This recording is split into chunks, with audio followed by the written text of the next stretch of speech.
Peggy 7.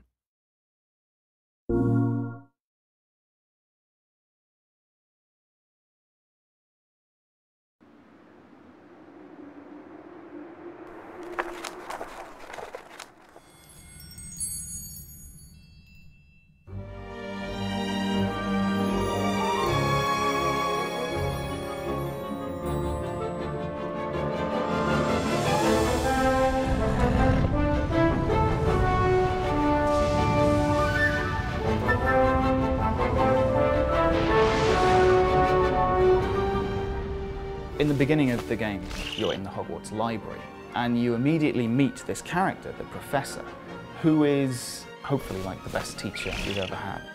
So the book is split into 5 chapters, and each chapter represents qualities of a wizard. So it could be importance of practice, any kind of attribute that a young wizard or witch would need to progress in the wizarding world. So once we had that kind of skeleton of these 5 chapters, and a theme for each one, then we tied in 4 spells per chapter. So the first thing the player might do is learn the incantation for the Incendio spell, for example. So they have to repeat the words that are shown on screen. And then the next stage is to perform the gesture, which is a simple shape drawn with the move controller. And then they might go into a practice environment where they fight some magical creatures with this new spell. Once you've learnt those 4 spells, there's an end of chapter test, which will then test you on those spells, and that will take you through kind of many different areas that have tasks that require you to use all of the 4 spells that you've learned in that chapter. When you first cast a spell, a spell effect appears on the end of your wand, so you can immediately tell what spell you have cast.